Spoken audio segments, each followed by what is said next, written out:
His sorcerer was already dying from the magic cancer, and all he wanted to do was save his friends. Then and there, it's what his character would have done.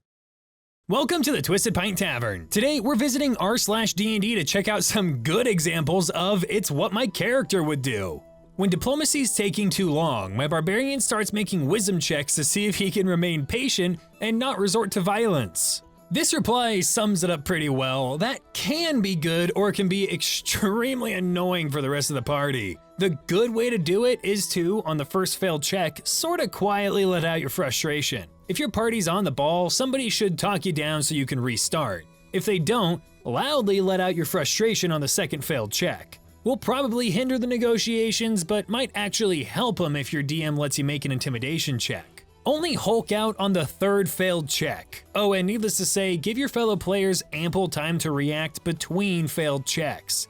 If done well, this is a fun extra challenge for the talkers in the party. If done wrong, this is the kind of shit that gives "that's what my character would have done" a deservedly bad name, i.e. exactly what this thread is not talking about. So this puts the difference between good, it's what my character would do, and bad, it's what my character would do into a decent perspective. Basically, if you're saying, well, it's what my character would do, and it makes sense, it doesn't hinder the whole group, and people can have fun with it, it's a good moment because it means you're role-playing well. But if you're going and hulking out every single time the bard rolls a persuasion check, then you are the bad version of it's what my character would do because all you're doing is upsetting people and getting in the way.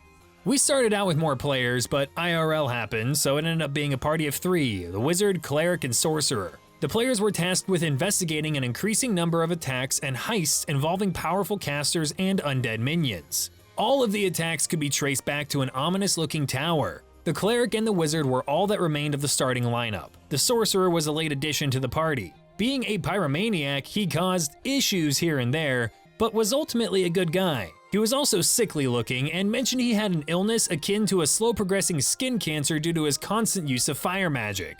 Roleplay because of a very low con score. The tower turned out to be the lair of a lich. The underleveled party bravely advanced up the tower and managed to solve a few puzzles and avoid traps until they discovered the lich's artifact stash. They found out that the lich has been sending out raiding parties to collect magical items of varying usefulness. The party had their pick. The wizard did some snooping around and recognized a pair of arrows of lich slaying. When he picked those up, he triggered a trap that teleported them all to the top area of the tower. Luckily for them, the area was large and the lich was on the other end of his throne. His phylactery was suspended from the ceiling, and it was, for all intents and purposes, unprotected. They knew the lich would be upon them in moments, so they went straight for the phylactery. The wizard cast his most powerful spell, but it did nothing. The sorcerer then used Mage Hand to repeatedly jab one of the arrows of lich slaying into the phylactery. That destroyed it, which started a chain reaction that would quickly destroy the tower. It was at that moment that the lich finally made its move. Though weakened, it was still too powerful for the trio of casters. They did have a way out though, a group teleport candle with a single use left.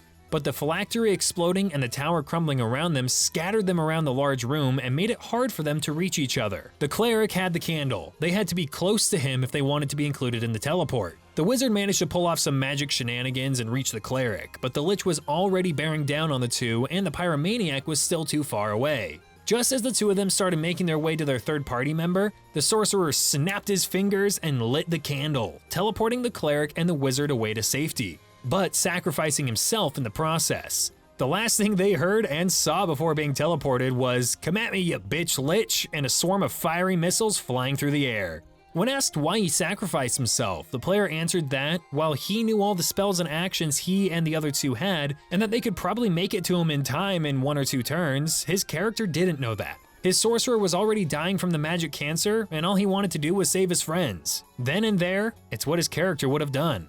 See, that is a good version of that. That's a good time of is what my character would do. That is a really good story. It's got stakes, it's got that self-sacrifice, but not in a, oh, I want to be dramatic kind of way. He had a good point. His character wouldn't know everything that the others were able to do in that exact moment. Sure, maybe they'd have been adventuring together for a while, but still, in the moment, you have to think quickly. And if his character was already canonically dying, he would want to save his friends and go out in, well, a blaze of glory instead of maybe eking it out and teleporting, but also possibly getting a TPK. I think this is a good moment of it's what my character would do, and it could also be a really well hidden version of I want to play something else now and I want to retire this character. So you send them out in a really cool way, in a really heartfelt, impactful way, and that inspires the party to push harder against this lich, and then you bring your new character in.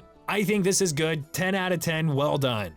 The fight was going poorly. One of our party members, the youngest, was dead inside of a poison cloud and the rest of the party was in retreat. My lawful evil knight ran in, grabbed our fallen party member, who she'd come to see as a daughter, muttered, "The things you get me into, little one," and then action surged to jump out the 4th story window, surviving with 4 HP after the hero landed the fall. I was 100% ready to lose my character, because it's what she would do. For all her evil, she has a sense of loyalty and honor. This child she decided is her own, the character's 17, so not a literal child, is someone she would die for.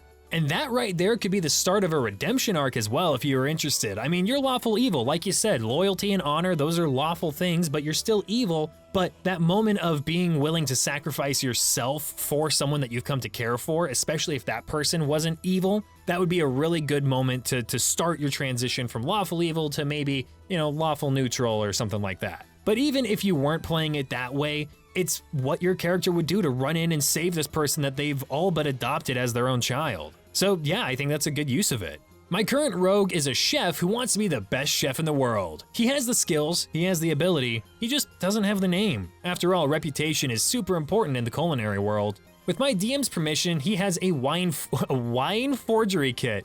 Instead of documents, my character makes wine labels or other high-priced food items forgeries. Our party entered a town from my character's past and noticed the chef and staff that almost crippled my character, both physically and in his career and reputation, was hosting a celebration dinner for the local lord. My character created forgeries of the chef's vineyards, slapped them on some really terrible wine bottles, and for good measure added a dead mouse to one of the bottles. The chef was ruined. The reason why this is a it's what my character would do moment is it put the entire party at risk. We were laying low from the authorities for busting someone out of jail, but the moment my character saw that chef and staff, all reason got thrown out the window. He needed revenge. It was high risk with very little reward for anyone besides my character. We could have come back later, but this chef, he almost cost my character his dream and set him back more than anything. And this was maybe his only shot. I think this one's on the edge. It is not a super bad it's what my character would do moment because it's not horribly detrimental to the party, but it does put things at risk, but I feel like that's the most realistic version of it's what my character would do. It's kind of like, let's say you're playing someone who has a crippling gambling addiction and the party's trying to sneak their way through this high-ranking noble's court, but they come across a table of people playing dice for money. Well, the gambling addict would probably want to sit down and play a few rounds and it could compromise things. So it's a little touchy, but it's what their character would probably do. So as long as you toe that line very carefully and you don't step into the bad side of it, it can still be a good example of it's what my character would do. But it's also very close to becoming a bad example of it if it does derail things, so be careful. I had a manic, pyromaniac, childish goblin wild magic sorcerer. We were fighting a Tarrasque and obviously none of his fire spells worked, so he got really upset, threw a temper tantrum and said, "Milo, wish you dead." The DM took that to be a power word kill using wish. I failed the save, can no longer use wish ever again after my first and only use of it. I killed the Tarrasque that had 16 hit points left. We couldn't see the HP remaining. DM asked me if I wanted to reverse it since its HP was so low. I said nope, it's what my character would do. And that's a moment where you kind of accept the downside of your actions because it's what your character would do, You wish it was dead, you apparently had the ability to cast wish, so thus you cast wish. I mean, a lot of DMs run it that way. If you have an item, for example, that grants you a wish, never say, "I wish this," because I've had multiple times where I've been playing with people and they're like, "Man, I wish we didn't come into this cave or something," and boom, the magic coin's gone and time's been reversed. We're at the start of the cave, we have never gone in, but there goes the wish. So this is kind of that moment. But yeah, it makes sense. It's what the character would do. There's a consequence to it, but to be completely honest, if you're fighting a Tarrasque and you have wish, you're probably in pretty endgame territory anyway. So it's not that big of a problem. And with that, we're gonna end today's video. Thank you guys so much for watching, and make sure to leave a like and subscribe if you enjoyed. Let me know in the comments or in the Twisted Pint Tavern Discord server what good moments of it's what my character would do you've encountered in game, and I look forward to seeing you guys in the next video. Oh, what's that? You and your party are on the run from the guards and you need somewhere to hide and stay for the night? Yeah, I've got a secret room down in the cellar you can use. Don't worry about it, it's what my character would do.